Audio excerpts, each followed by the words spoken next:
I woke up to the sound of gravel crunching under tires.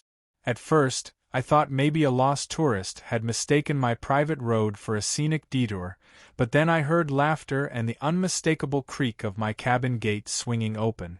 My stomach dropped. I looked at the clock. It wasn't even 9 a.m.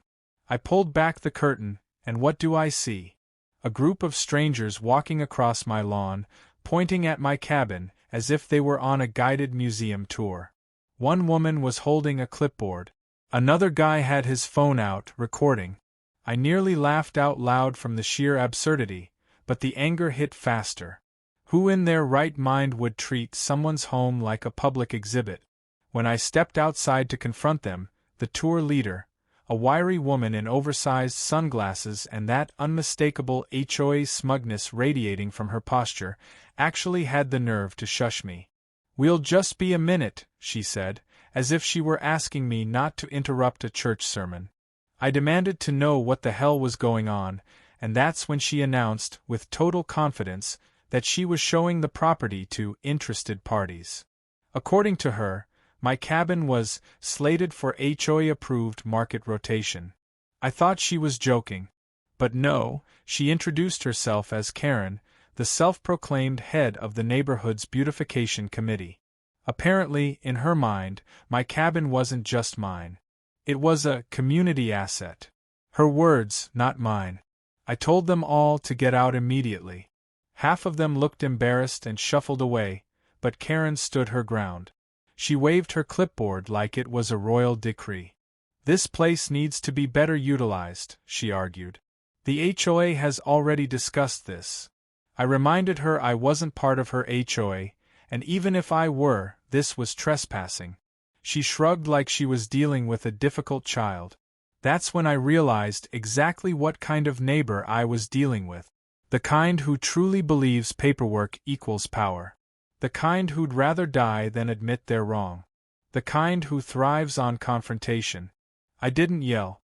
I didn't threaten.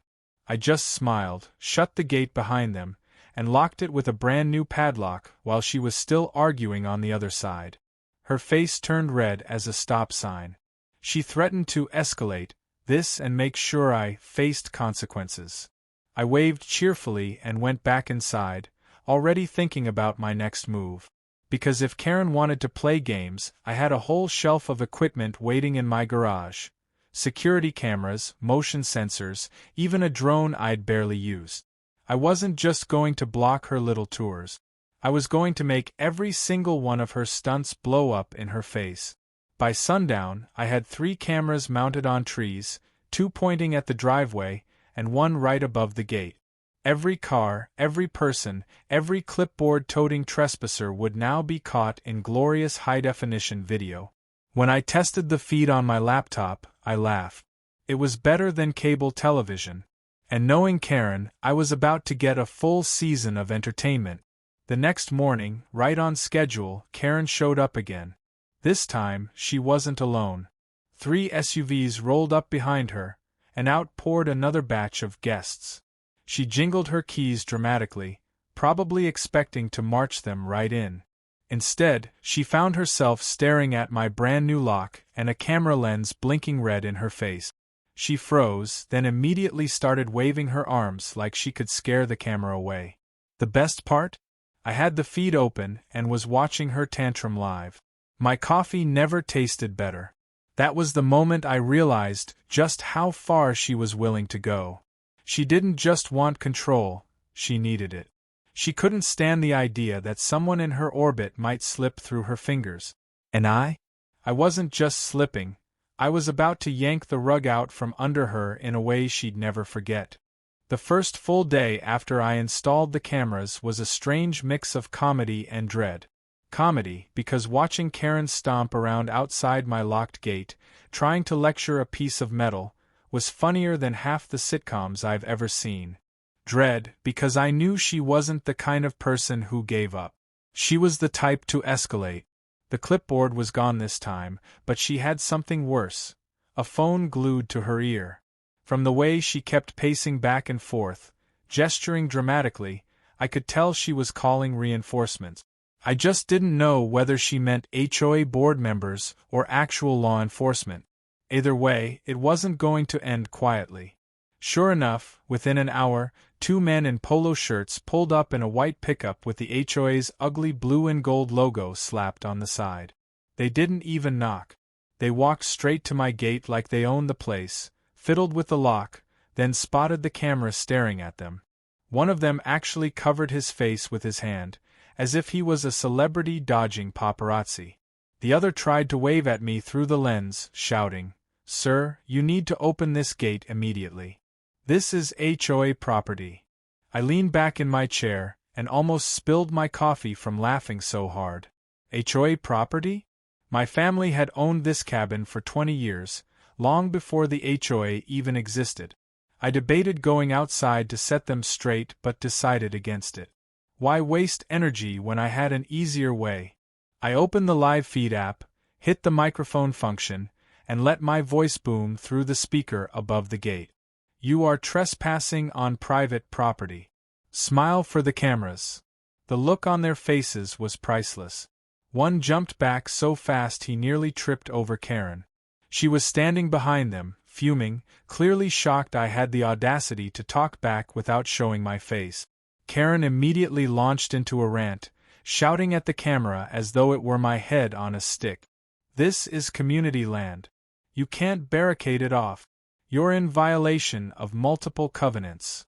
Her words tumbled over each other, escalating in volume until I was sure the entire valley could hear her. I let her scream for a full minute, then cut in calmly. "Karen, this cabin isn't part of your HOA. You have no jurisdiction here. If you bring people onto my property again, you'll be dealing with trespassing charges. Have a nice day." Then I muted the speaker and leaned back like I'd just closed a satisfying business deal. That silence afterward was pure gold. For a brief moment I thought maybe, just maybe, she'd finally realized how ridiculous she looked. But no. Karen doesn't operate on reflection or self-awareness. She operates on ego. She marched back to her car, dug through a stack of papers, and started slapping them against the gate like that would magically open it.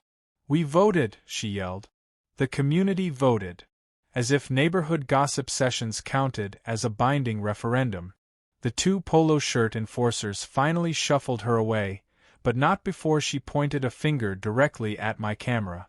I could almost read her lips. "This isn't over."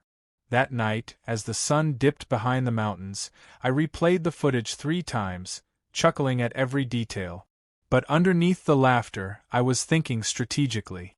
Karen wasn't bluffing. She'd try something else, and I needed to stay ahead of her. So I doubled my efforts. I installed motion-triggered spotlights near the driveway. I added a second lock to the gate. I even pulled out my old drone and programmed it to patrol the property perimeter at dawn and dusk. If she wanted a war, I was ready to make it a chess match, and I was already 3 moves ahead. The next twist came sooner than I expected. 2 days later, just after noon, I heard the crunch of tires again. This time, it wasn't SUVs. It was a tour bus. An actual, full-sized, 40-passenger bus lumbered up my road like it was headed for Yosemite. I nearly spat out my sandwich. I ran to the window, and sure enough, Karen was leading the parade, standing proudly in the front seat next to the driver. She had actually convinced a local tour company, or tricked them, into bringing a load of sightseers onto my land. The audacity was breathtaking. The bus stopped at the gate, and Karen strutted out like a park ranger giving a lecture. She pointed toward my cabin, narrating loudly, "And here we have one of the most historic cabins in the region, soon to be revitalized under HOA management." The passengers oohed and awed, snapping photos through the windows. My blood boiled, but at the same time, I couldn't help grinning. She had just handed me her biggest mistake on a silver platter. I flipped on the microphone again, this time booming louder than before. "Attention passengers. You are being lied to. This is not a historic site. This is my private home. The woman leading this so-called tour is trespassing and has no authority here. Please direct your complaints to her, because you've all just wasted your money." The bus went silent. Heads turned. Phones lowered. One guy even laughed out loud. Karen froze, her smile twitching, then tried to shout over me. "Don't listen to him. He's a squatter. He doesn't even," but the passengers were already grumbling. One older couple demanded to know if this was some kind of scam. The driver climbed down, furious, and cornered Karen by the gate. I couldn't hear every word, but the body language was clear. He was done. Within minutes, the bus roared back down the road, leaving Karen standing there, humiliated. I thought that would be the breaking point. I thought surely she'd slink away after orchestrating such an embarrassing failure. But the thing about Karen is, embarrassment doesn't stop her. It fuels her. That evening, I caught her sneaking back with a ladder, trying to climb over the fence. I hit the floodlights, and she froze like a deer in headlights, dangling halfway up the rungs. I announced calmly, "This footage is being saved. One more step and the sheriff gets a copy." She scrambled down so fast she nearly fell on her face, cursing the whole way back to her car. That night, I sat on my porch with a drink in hand, staring out at the gate illuminated under the motion lights. The air was cool, the crickets loud, and my phone buzzed every few minutes with camera alerts as Karen drove past again and again, circling like a vulture. I realized then that this wasn't just about me or my cabin. For her, this was about control slipping through her fingers. And for me, it was about principle. She thought she could bully, manipulate, and strong-arm me into submission. But all she'd done was hand me the perfect stage to expose her madness. The game wasn't ending. It was only heating up, and I was ready for the next round. Desperate attempt to seize control. It wasn't just for her benefit. It was theater. She wanted an audience to gasp, to whisper, to nod along while she painted herself as the righteous savior of the community. And because I had shut her out physically with locks and gates, she was now determined to win in the court of public opinion. I first caught wind of her new plan when I went into town for supplies. At the local grocery store, two strangers glanced at me and whispered, just loud enough for me to catch, "That's the guy. The squatter in the cabin." I stopped dead in the aisle. Squatter? My name was on the deed, the taxes were paid, and the place had been in my family since I was a teenager. I asked them what they meant, but they shuffled away, embarrassed. Later, when I picked up some lumber at the hardware store, the cashier asked me casually, "So, when's the HOA kicking you out?" That's when I knew Karen had escalated to her favorite weapon, gossip. When I got back to the cabin, I logged into the neighborhood's Facebook group, a cesspool I usually avoided, and there it was. Karen had posted a long rant, claiming my family had abandoned the cabin years ago, that I had illegally reoccupied it, and that the HOA was working tirelessly to reclaim community assets from trespassers.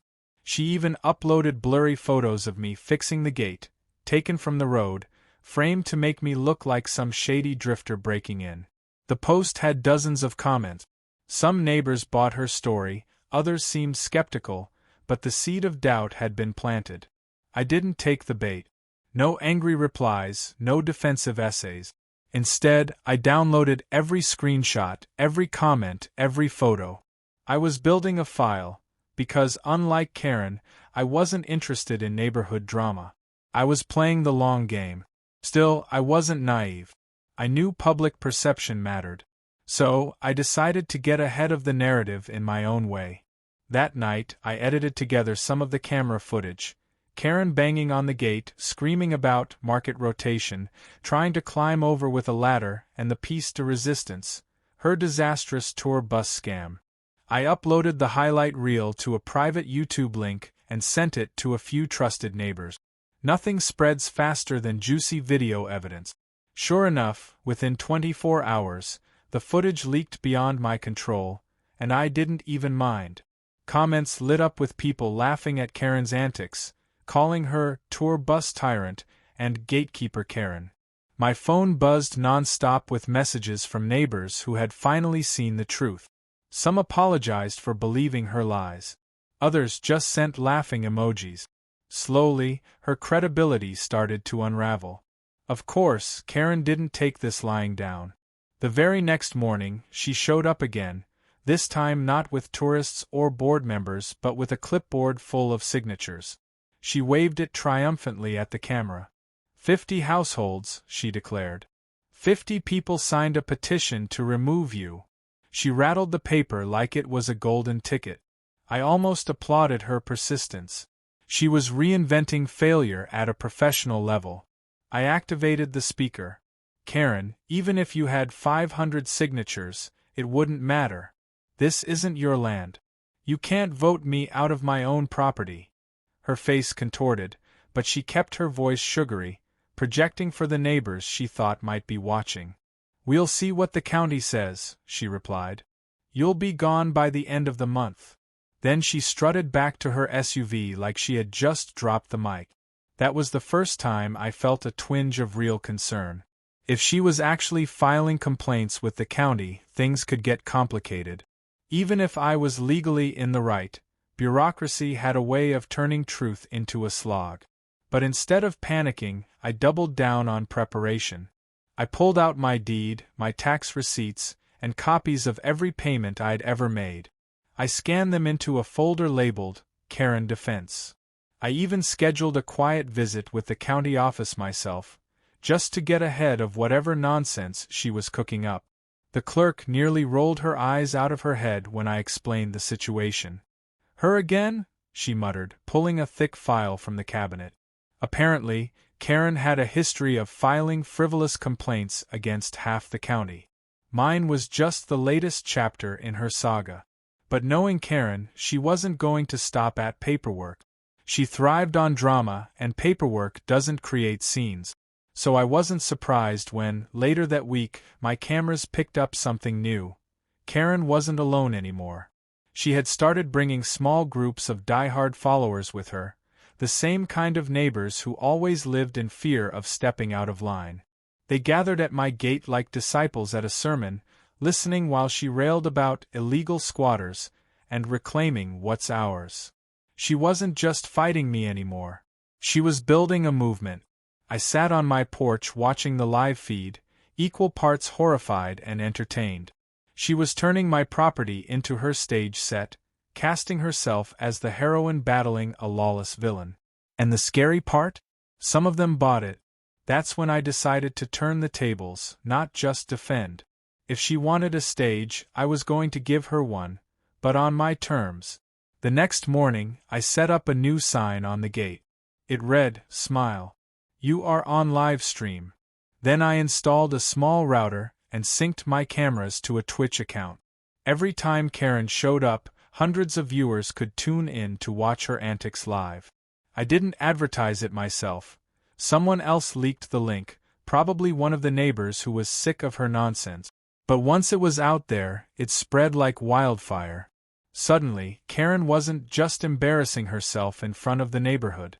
She was performing for an audience across the entire internet. The first stream was pure chaos. Karen arrived with her petition army, waved her clipboard dramatically, and began shouting her usual lines about squatters and covenants. The chat exploded with laughing comments, donations, and memes. Viewers nicknamed her Clipboard Commander. Someone even remixed her rant into a song by the end of the night. When I checked the stream later, it had racked up thousands of views. Karen had always wanted an audience, but now she had one bigger than she could ever control, and it was laughing at her, not with her. I knew then the conflict had shifted. This wasn't just about protecting my cabin anymore. This was about who controlled the narrative, who owned the story. Karen was losing, but losing gracefully wasn't in her DNA. And as much as I enjoyed watching her unravel, I couldn't shake the uneasy thought. When people like Karen realize they're being laughed at, they don't calm down. They go nuclear. And I had a sinking feeling she was about to prove me right. I knew Karen wasn't going to let the livestream humiliation slide. If anything, I had poured gasoline on a bonfire. People online were laughing at her, memes were spreading, and even some of her loyal neighbors were backing away. But humiliation doesn't make a Karen retreat, it makes her double down. And sure enough, 2 nights after the first stream went viral, I got the proof. The cameras lit up my phone at 2 a.m. motion detected. At first, I thought maybe it was a raccoon rummaging near the trash bins. But when I opened the live feed, my jaw clenched. Karen wasn't alone. She was standing at the gate with 3 men I didn't recognize. They were dressed in dark hoodies, each carrying tools, bolt cutters, a crowbar, and what looked like a sledgehammer. Karen herself had gloves on, which was almost laughable. I could hear her voice through the microphone, sharp and hushed. "Do it fast. The cameras are fake." I nearly spit out my water. Fake? My cameras had broadcasted her meltdowns to half the internet. Still, she sounded so confident, so sure of her own narrative, that her little squad actually believed her. One of them stepped forward and tried the bolt cutters on the lock. Sparks flew, but the lock held. Another swung the crowbar at the chain, grunting in frustration. I took a deep breath, steadying my pulse. I could have called the sheriff right then. I had every right. But something in me wanted to let them dig their own graves a little deeper. So instead, I switched on the floodlights. The entire driveway exploded with white light, blinding them mid-swing. The men froze like deer, caught wide-eyed in the glow. And then I activated the speaker. "Good evening, gentlemen. You're live to thousands of viewers. Please wave to the audience." The reaction was instant chaos. One of the guys actually dropped the crowbar and bolted for the SUV parked behind them. Another shouted, "What the hell, Karen? You said," before sprinting after him. The last one hesitated, looking caught between loyalty and self-preservation, before finally running too. That left Karen, standing alone in the floodlight, hands trembling, face twisted into an expression I'll never forget. A mix of fury, fear, and pure disbelief. She screamed at the empty night. She screamed at the cameras. She screamed at me, though I was watching from the safety of my living room. "You can't humiliate me like this. You think you're clever? You're a squatter. This is OURS. It belongs to the community." She stomped her foot like a child throwing a tantrum, then finally retreated to her SUV, tires spitting gravel as she sped away. I clipped the footage immediately. By dawn, the internet had a new viral hit. Karen's midnight break-in fails. The comments poured in. Some mocked her, others were horrified, but all of them agreed on one thing: she had crossed a line. This wasn't just trespassing anymore.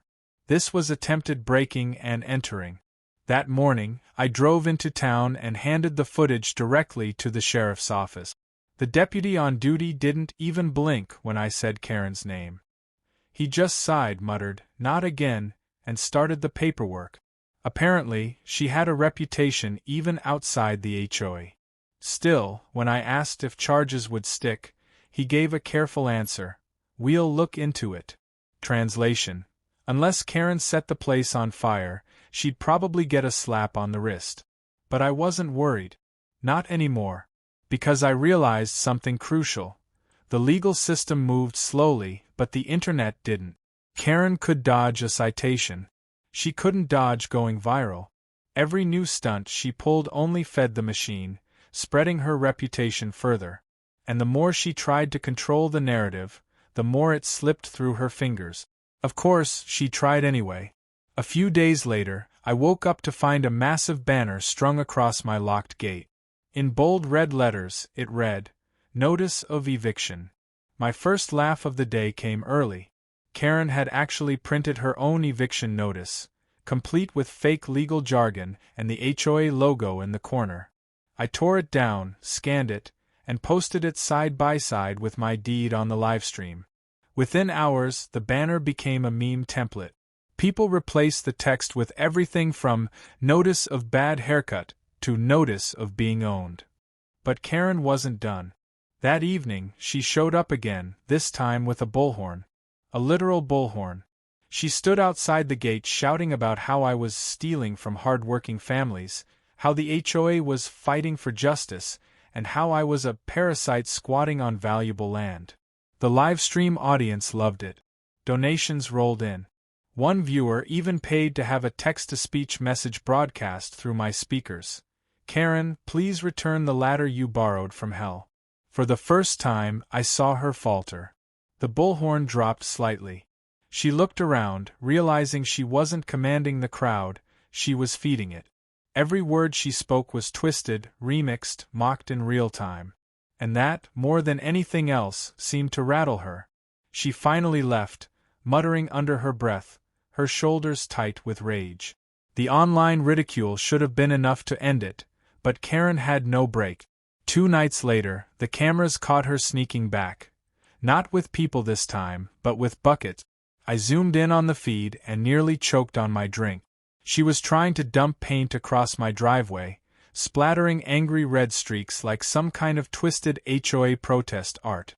I turned on the floodlights again, and she froze mid-splash.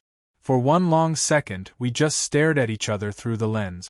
Then she hurled the half-empty bucket at the gate, screamed something incoherent, and ran.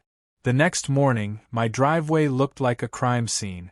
Red paint everywhere. But you know what? I didn't even bother cleaning it right away. I posted photos online, and the comments wrote themselves. Karen's HOA blood ritual. The sacrifice didn't work, try again. People laughed so hard I almost felt bad for her. Almost. At this point, even some of her loyal followers began to peel away.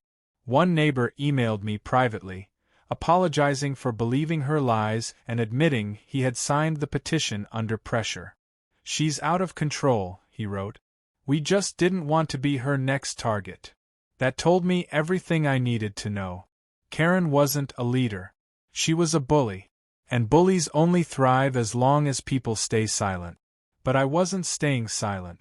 I was broadcasting, documenting, turning her every move into content she couldn't escape.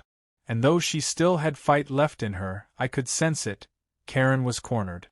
She had tried legal threats, social shaming, physical intimidation, even sabotage. None of it had worked. And when someone like her runs out of tools, there's only one thing left: desperation. I knew the final blow was coming. I didn't know what form it would take yet, but I could feel it in my bones. The way she circled the gate in her SUV late at night. The way her rants got shriller and shorter. The way her allies grew fewer and fewer. Karen was losing, and losing wasn't something she knew how to process. All I had to do was wait. And when she finally snapped, the cameras would catch everything. And that's when I realized, this war wasn't about my cabin anymore. It wasn't even about Karen. It was about showing everyone, neighbors, strangers, anyone watching, that you don't have to cave to people like her. You can outlast them, outsmart them, and, if you're really lucky, turn their own tactics into their downfall. The final act didn't begin with a bang. It began with silence.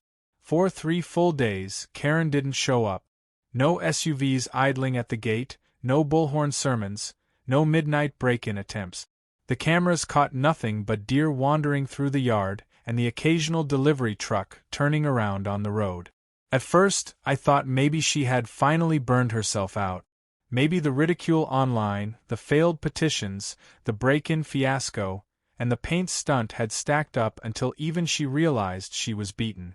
But Karen doesn't retreat. She reloads. On the 4th night, just past midnight, the cameras pinged my phone. When I opened the live feed, I nearly dropped it. Karen had returned, but not alone. She had organized a full-blown mob. At least 20 people stood with her at the gate, some holding signs that read things like "Community Land" and "No More Squatters." A few had flashlights, waving them like torches in some HOA-themed protest rally. At the center, Karen raised her bullhorn and declared, "Tonight we take back what belongs to us." I sat back in my chair, heart pounding but strangely calm. This was her nuclear move, the one I'd been waiting for. She wasn't sneaking anymore. She wasn't trying to bluff with fake paperwork. She was staging a public showdown, dragging half the neighborhood into her delusion. And the best part? Every single second was being broadcast live. I activated the floodlights. The crowd flinched, shielding their eyes, but Karen held firm. She pointed dramatically at the cameras. See? He hides behind technology. He knows he doesn't belong here. This is our community, and we will not be silenced. For a moment I considered just letting her rant.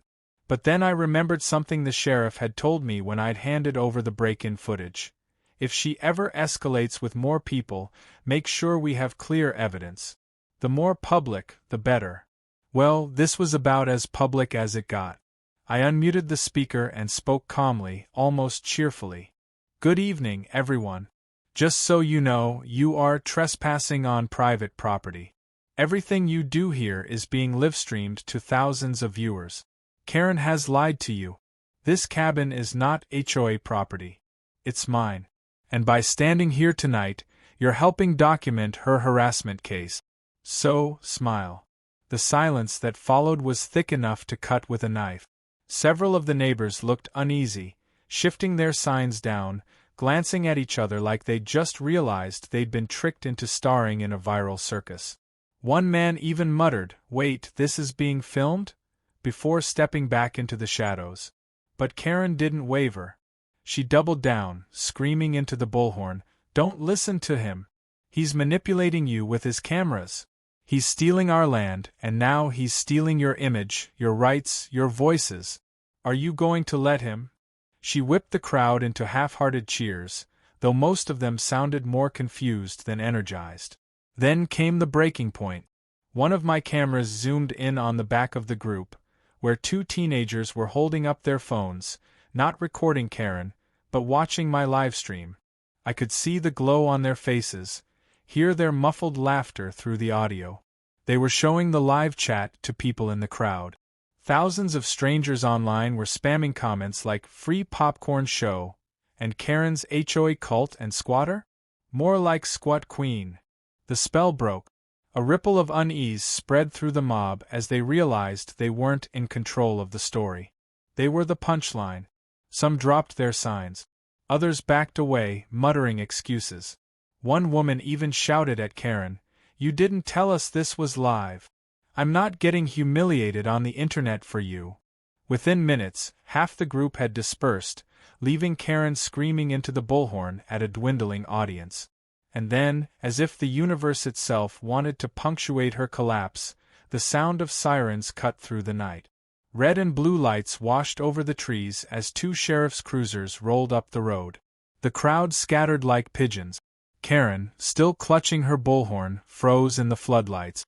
The deputies stepped out, calm but firm, and approached her. I'll never forget the look on her face when they took the bullhorn from her hands.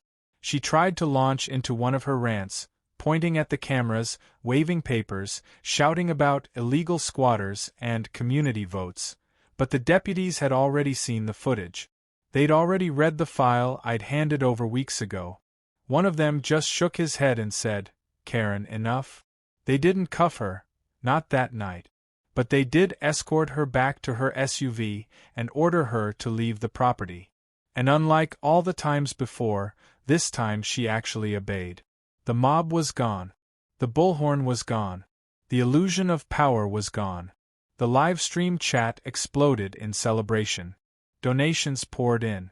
People spammed confetti emojis, calling it Karen's final episode. I ended the stream with one last shot of the empty gate, the floodlights glowing bright, and the sound of crickets filling the air. The next morning, the neighborhood Facebook group was a battlefield. Half the posts were apologies from neighbors who admitted they'd been pressured into siding with Karen. The other half were memes of her bullhorn meltdown, already circulating far beyond our little community. Someone had even made a gif of her stomping her foot, looping endlessly under the caption, "When HOA power doesn't work IRL." As for Karen herself, she went quiet. Dead quiet. No more posts, no more gate visits, no more petitions or paint bucket. Word around town was that the sheriff's office had finally warned her in writing. One more incident and she'd be facing criminal charges. Whether it was that or the sheer weight of public humiliation, I'll never know. But she vanished from my cameras, leaving me with something I hadn't had in weeks: peace. I spent that weekend repainting the driveway, fixing up the fence, and enjoying the silence. The cameras still clicked on now and then, capturing wildlife or the occasional delivery driver, but no more midnight mobs, no more ladder climbs, no more HOA rallies. For the first time since this insanity began, the cabin actually felt like my cabin again. And yet, part of me couldn't help but smile at the memory of it all. The absurdity, the drama, the way Karen had written her own downfall one tantrum at a time. I hadn't needed to scream or threaten or fight. All I had to do was lock the gate, roll the cameras, and let her destroy herself. Sometimes the best revenge isn't loud. It isn't violent. It isn't even planned. Sometimes the best revenge is simply giving someone enough rope to hang their own reputation, while you sit back, calm and quiet, and let the world watch. And if Karen ever forgets that lesson, well, the cameras are still rolling.